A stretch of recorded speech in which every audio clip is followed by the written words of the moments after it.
നമസ്കാരം. Media news മലയാളത്തിലേക്ക് സ്വാഗതം. ഉരുൾപൊട്ടൽ ദുരന്തവുമായി ബന്ധപ്പെട്ട ചെലവിനെക്കുറിച്ചുള്ള സർക്കാർ വിശദീകരണം ആകെ പൊളിഞ്ഞ് നാശമായിരിക്കുകയാണ്. കേന്ദ്ര സർക്കാരിന് സമർപ്പിക്കുവാൻ തയ്യാറാക്കിയ എസ്റ്റിമേറ്റ് തുക എന്ന സർക്കാർ വാദമാണ് ഇപ്പോൾ കൂടുതലും ചോദ്യം ചെയ്യപ്പെടുന്നത്. ചെലവാക്കാൻ ഉദ്ദേശിക്കുന്ന കണക്കിനെക്കുറിച്ചല്ല, ചെലവാക്കിയ കണക്കിനെക്കുറിച്ചാണ് സർക്കാർ റിപ്പോർട്ട് നൽകിയിരിക്കുന്നതെന്നാണ് പുതിയ ആക്ഷേപം. മൃതദേഹം സംസ്കരിക്കുവാൻ 75,000 രൂപ വീതം ചെലവാക്കിയെന്ന കണക്കും ഏറ്റവും അധികം ചോദ്യം ചെയ്യപ്പെടുന്നു. സഹാക്കളുടെ ചോദ്യത്തിന് പോലും ഉത്തരം പറയാനാകാതെ വെള്ളം കുടിക്കുകയാണ് CPM നേതാക്കൾ.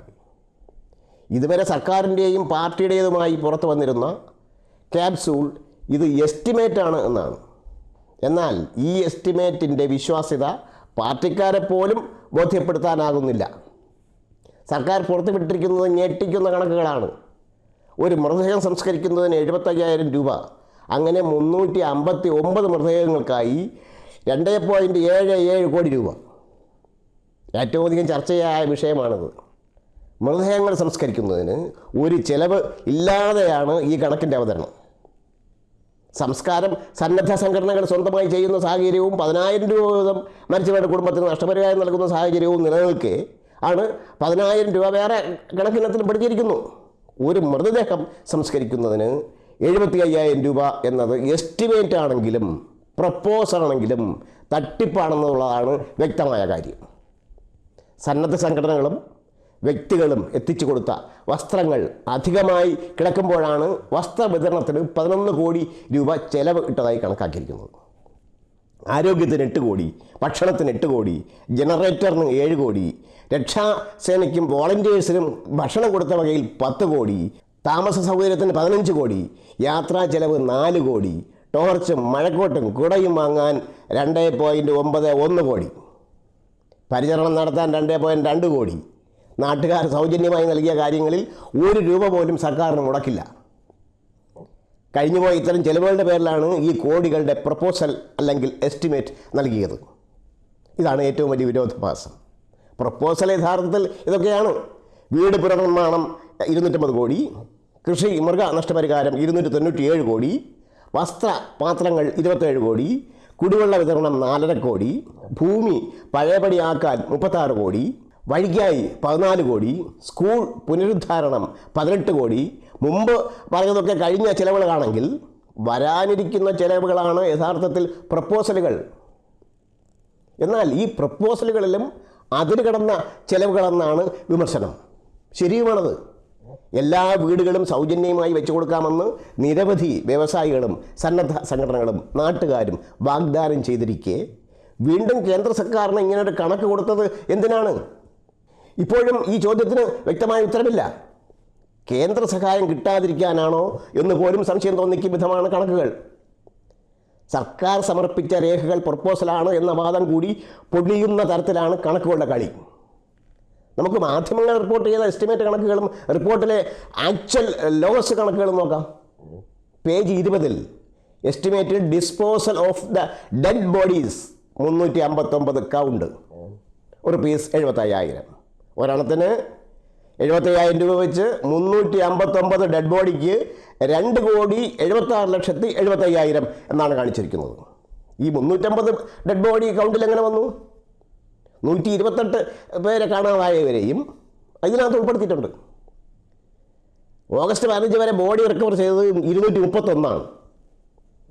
എന്നാൽ പേജ് 25 ആക്ച്വൽ ലോസായി ഡിസ്പോസൽ ഓഫ് ഡെഡ് ബോഡീസ് എന്ന് കാണിച്ചിരിക്കുന്നത് 359 എന്ന് പറഞ്ഞാൽ 6,28,25,000 ആയി ചേർത്തിട്ടുണ്ട്.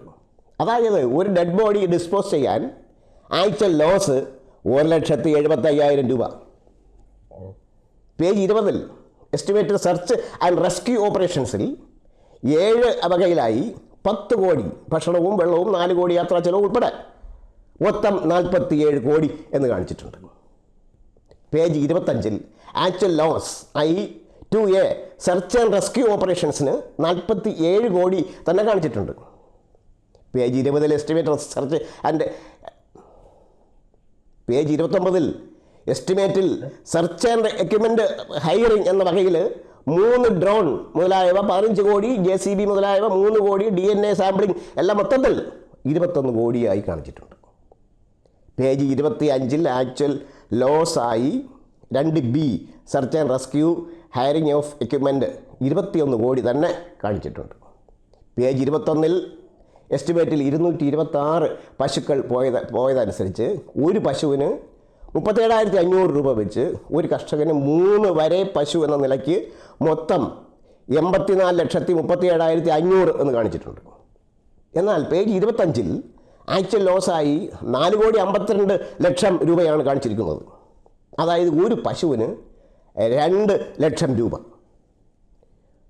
യൂസഫ് അലി ഉൾപ്പെടെയുള്ളവരുടെ ധനാഢ്യരും സാധാരണക്കാരുമായ പാവപ്പെട്ടവരും സ്വരുക്കൂട്ടി നൽകിയ തുകകൾ എവിടെ കൊണ്ടുപോയി സർക്കാരെ? ഇതെവിടെ കൊണ്ടുപോയി വിഴുങ്ങി? തുടക്കത്തിലെ അഖിൽമാരാലെ പോലുള്ളവർ പറഞ്ഞതാ, മുഖ്യമന്ത്രിയുടെ ദുരിതാശ്വാസ നിധിയിലേക്ക് സംഭാവന കൊടുക്കരുത്, സംഭാവന നൽകണമെന്നുള്ളവർ ദുരിതാശ്വാസ ക്യാമ്പുകളിൽ പോയി അവിടെ ദുരിതബാധിതരെ കണ്ടെത്തി അവർക്ക് യഥാർത്ഥ ദുരിതബാധ അനുഭവിക്കുന്നവർക്ക് നൽകണമെന്നാണ് പറഞ്ഞത്. ഇത് പറഞ്ഞതിന് അയാൾക്കെതിരെ കേസെടുത്തു. ഇനി ആരും ഇതേക്കുറിച്ച് ശബ്ദിക്കരുതെന്നും പറഞ്ഞു. പുറകെ ഇത്രയും വലിയ വെടി വരാൻ പോകുന്നതെന്ന് ആരറിഞ്ഞു? ദുരിതബാധിതർക്ക് സർക്കാർ ഒരു കൈത്താങ്ങ് എന്ന് പറഞ്ഞപ്പോൾ ഇത്ര അധികം താങ്ങായി കലാശിക്കുമെന്ന് പിണറായി പറയും പോലെ അരിയാഹാരം കഴിക്കുന്നവർ നനച്ചതേയില്ല. പശ്ചിമബംഗാളി മുഖ്യമന്ത്രിമാരായിരുന്ന ബുദ്ധദേവ് ഭട്ടാചാര്യ, ജ്യോതി ബാസു തുടങ്ങിയവരുടെ തണലിൽ താഴേക്കിടയിലുള്ള ചോട്ടാ സഖാക്കളുടെ അഴിമതിയും അഴിഞ്ഞാട്ടവുമാണ് അവിടെ CPMന് കുഴി തോണ്ടിയതെങ്കിൽ കേരളത്തിൽ മറിച്ചാണ്. ഇവിടെ മുഖ്യമന്ത്രിയുടെ അഴിമതിക്ക് താഴേക്കിടയിലുള്ള ന്യായീകരണ തൊഴിലാളികൾ കൂട്ടമായി കുടപിടിച്ചാണ് കമ്മ്യൂണിസ്റ്റ് പ്രസ്ഥാനത്തെ ഇവിടെ കുഴിച്ചു മൂടുവാൻ പോകുന്നത്.